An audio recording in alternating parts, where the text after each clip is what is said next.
नमस्कार दोस्तों, good morning to everyone. कैसे हैं आप सभी। तो दोस्तों आज हम पढ़ेंगे पृथ्वीराज चौहान तृतीय के बारे में। इनकी संपूर्ण जानकारी अपन आज पढ़ने वाले हैं। तो दोस्तों वीडियो कंप्लीट जरूर देखना और आज आपके लिए बहुत ही इंपॉर्टेंट ये जो वीडियो है ये क्लास होने वाली है, ठीक है।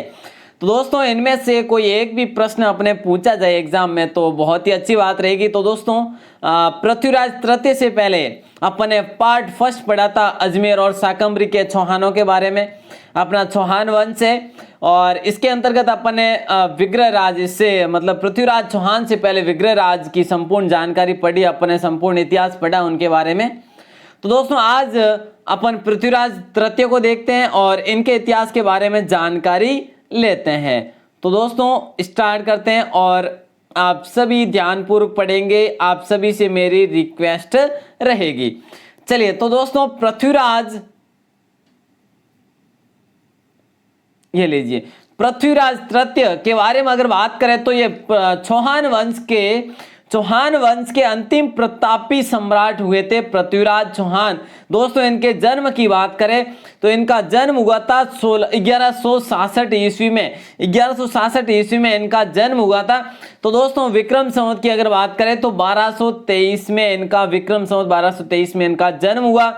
इनके पिता का नाम सोमेश्वर था तो इनकी माता का नाम क्या था, कपूरी देवी था। तो दोस्तों कपूरी देवी जो थी ये कहाँ की थी, ये किन की पुत्री थी, ये दिल्ली के शासक अनंगपाल तोमर की पुत्री थी और सोमेश्वर की पत्नी। और दोस्तों ये कपूरी देवी किन की माता, बिल्कुल पृथ्वीराज चौहान तृतीय की माता। और दोस्तों इनके जन्म की अगर बात करें तो जन्म इनका हुआ अहिल्यापाटल जो कि गुजरात में हुआ था, ठीक है। दोस्तों इनका यदि बात करें राज्याभिषेक की तो इनका राज्याभिषेक 11 वर्ष की आयु में इनका राज्याभिषेक हो गया था और पृथ्वीराज तृतीय अजमेर की गद्दी पर बैठ गए थे, क्योंकि सोमेश्वर, इनके पिता सोमेश्वर का देहांत है जो जल्दी हो जाने पर है जो इनको है जो गद्दी पर बैठाया गया।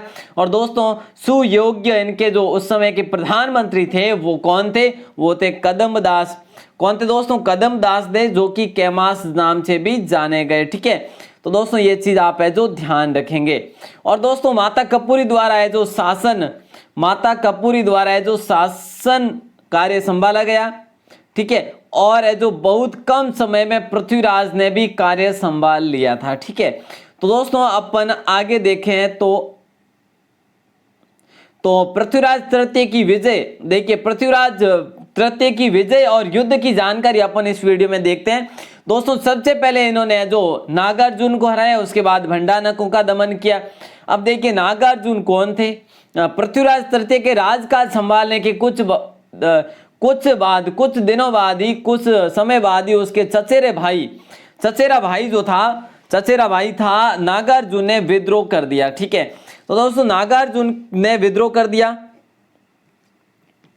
ठीक है। और कैमास की सहायता से उसे नागार्जुन को उसने जो मतलब पृथ्वीराज चौहान ने नागार्जुन को भी है जो हरा दिया, ठीक है। तो दोस्तों उसके बाद है जो गुड़गांव क्षेत्र पर है जो इन्होंने अधिकार कर लिया, ठीक है, उसको हरा कर। उसके बाद दोस्तों भरतपुर मथुरा में भंडारकों के विद्रोहों का कुशलता पूर्वक इन्होंने जो अंत किया, ठीक है। तो दोस्तों आप है जो इसे ध्यान में रखेंगे। अच्छा दोस्तों देखिए अब आगे अपन देखें तो इन्होंने महोबा के चंदेलों पर विजय की थी। अब ये कब की थी, 1182 में की। दोस्तों अपन ये विस्तार से पढ़ रहे हैं ताकि आपको याद भी रहेंगे और आपको इस प्रकार से यदि याद नहीं रहते एक बार से तो आप अवश्य 2 बार देख लीजिएगा क्लास को।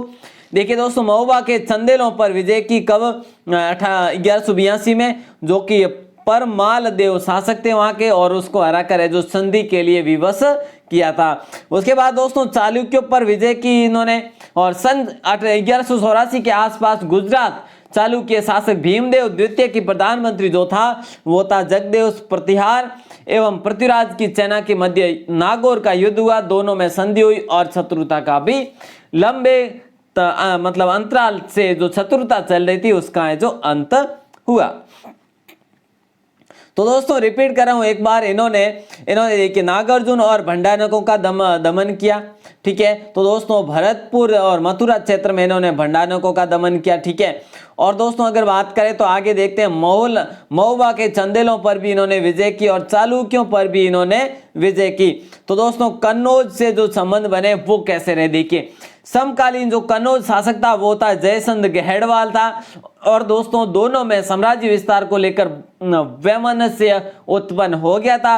और जयचंद की पुत्री जो कि कौन थी, संयोगिता थी, और संयोगिता को पृथ्वीराज द्वारा स्वयंवर से उठाकर ले जाने पर दोनों में शत्रुता और अधिक बढ़ गई थी। तो दोस्तों ध्यान रखेंगे, जयसमन से शत्रुता, पहले तो ये साम्राज्य विस्तार की थी, उसके बाद है जो उसकी पुत्री को है जो कौन लेकर आ गए, पृथ्वीराज चौहान तृतीय, और उसके बाद है जो इनकी शत्रुता और बढ़ गई। और इसी कारण है जो ये तराइन के युद्ध में, जो तराइन का पहला युद्ध हुआ था मोहम्मद गौरी और इनके बीच में, इस युद्ध के अंदर पहला और दूसरा दोनों युद्ध के अंदर जयचंद ने किसका साथ दिया था, मोहम्मद गौरी का साथ दिया था। तो दोस्तों अपन अब है जो पढ़ लेते हैं मोहम्मद गौरी और पृथ्वीराज चौहान तृतीय, इनके बारे में अब अपन बात करें। तो दोस्तों सबसे पहले अपन बात करेंगे यहाँ से स्टार्ट से, दोस्तों बात करते हैं, मतलब अपन विस्तार से वर्णनात्मक और सारगर्भिकता तरीके से पढ़ रहे हैं। तो दोस्तों भारत के उत्तर पश्चिम में गौर प्रदेश पर शहाबुद्दीन मोहम्मद गौरी का शासन था, साथ ही में इसी के साथ साथ पंजाब, मुल्तान, सिंध पर सब पर है जो इसका शासन था। मोहम्मद गौरी की 1191 में पृथ्वीराज चौहान से भिड़ंत होती है, और ये कैसे होती है, देखिए तराइन का प्रथम युद्ध दोस्तों 1191 में, डेट यहाँ पर फिक्स नहीं है जो बता रखी है। तो दोस्तों पृथ्वीराज तृतीय का आधिपत्य दिल्ली, हांसी और सरस्वती और सरहिंद के दुर्गों को जीतकर अपने अधिकार में करने के बाद, ये जो सभी थे ना, दिल्ली, हांसी, सरस्वती, सरहिंद, ये सभी जो दुर्ग थे ना, ये किसके कब्जे में थे, पृथ्वीराज चौहान तृतीय के कब्जे में थे। और उसके बाद जो अपने अधिकार में करने के बाद देखिए 1190-91 में गौरी ने सरहिंद, दोस्तों सरहिंद जो है ये तवर हिंद, क्या है, तवर हिंद पर है जो अधिकार कर अपनी सेना वहां पर, कुछ सेना वहां पर रख दी, है ना। तो दोस्तों आक्रांताओं को भगाने हेतु किसने रखी यहाँ पर, तबर हिंद, सरहिंद पर सेना, अपनी सेना किसने रखी, मोहम्मद गौरी ने। उसके बाद इन आक्रांतों को भगाने हेतु पृथ्वीराज चौहान भी सरहिंद की ओर बढ़ा, मतलब तबर हिंद की ओर बढ़ा, और गौरी भी विशाल सेना लेकर के वहां पर आ पहुंचा, ठीक है। तो दोस्तों तराइन के मैदान जो कि हरियाणा के करनाल एवं थानेश्वर के मध्य जो तराइन का मैदान है, जिसे तरावड़ी के मैदान के नाम से भी जाना जाता है, तो इन दोनों की सेना के मध्य भयंकर युद्ध हुआ जो कि 1191 में हुआ। और दोस्तों ये जो तराइन का प्रथम युद्ध कहलाया, और दिल्ली के गवर्नर गोविंदराज ने मोहम्मद गौरी को घायल किया। दोस्तों आप पढ़ेंगे, क्या पढ़ेंगे कि तराइन का युद्ध है जो 1191 में हुआ और प्रथम युद्ध था, और इसमें है जो पृथ्वीराज की जीत हुई और है जो मोहम्मद गौरी की हार हुई। लेकिन आपको यहाँ पर कितनी जानकारी मिली दोस्तों, ठीक है। तो है जो वो कहाँ पर है, जो देखिए ये कहाँ पर है, तराइन का युद्ध, तराइन का मैदान, ये जो देखिए दिल्ली के गवर्नर गोविंदराज ने मोहम्मद गौरी को घायल कर दिया था, और यहाँ से है जो मोहम्मद गौरी को युद्ध भूमि से भागना पड़ा था, और कुछ समय में गौरी की समस्त सेना भी भाग गई थी, और मुस्लिम सेना व गौरी का पीछा न करके छोड़ दिया किसने, पृथ्वीराज चौहान ने। और ये जो बड़ी भूल रही, ये तराइन के द्वितीय युद्ध में सुखानी पड़ेगी इनको। ये अपन है जो पढ़ लेते हैं तराइन के द्वितीय युद्ध के बारे में।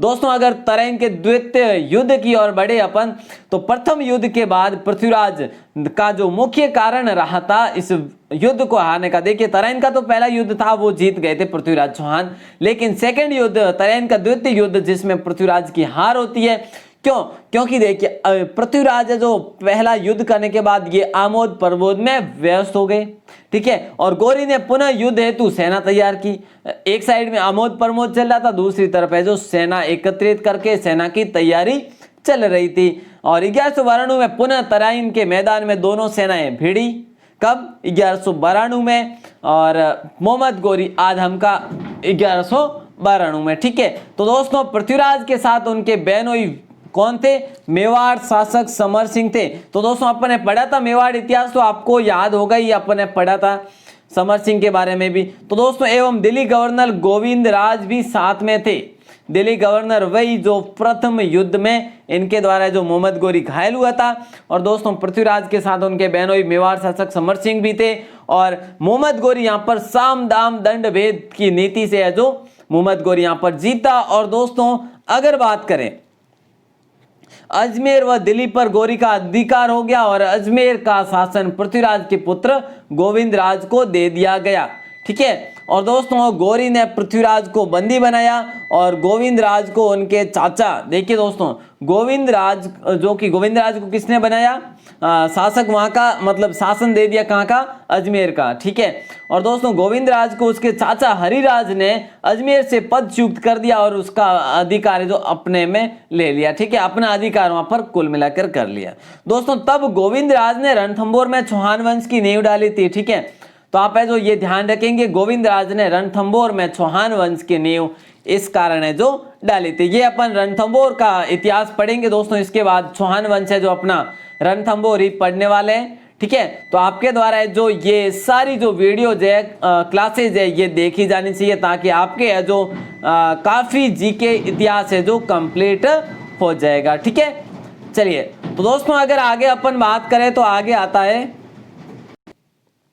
दोस्तों कहीं पर तो यह भी उल्लेख है कि गोरी ने पृथ्वीराज को बंदी बनाया। ठीक है, और कहीं पर है जो इसका उल्लेख नहीं है, लेकिन आप ये चीजें दोनों ध्यान में रखेंगे। ठीक है, और दोस्तों मोहम्मद गोरी ने भारत का विजित क्षेत्र है जो अपने दास सेनापति कुतुबुद्दीन ऐबक को दे दिया था। और ये जो ऐबक ने अजमेर में विग्रहराज चतुर्थ द्वारा निर्मित जो संस्कृत पाठशाला जो थी वो तोड़वा कर है जो उसका क्या बना दिया, 2.5 दिन का झोंपड़ा बना दिया और है जो उसको है जो मस्जिद के रूप में बना दिया। और दोस्तों ये था मोहम्मद गोरी के सेनापति जो कि कुतुबुद्दीन ऐबक का यहाँ पर कुछ जानकारी। और दोस्तों अगर आगे बात करें तो तराइन द्वितीय युद्ध के बाद भारत में स्थायी मुगल साम्राज्य प्रारंभ हो चुका और भारत में मुस्लिम साम्राज्य का संस्थापक है जो मोहम्मद गोरी बना। ठीक है, और दोस्तों तराइन के दोनों युद्धों का विवरण है जो अपन बात करें तो देखिए तराइन के दोनों युद्धों का विवरण देखिए, संदबरदाई के पृथ्वीराज रासो,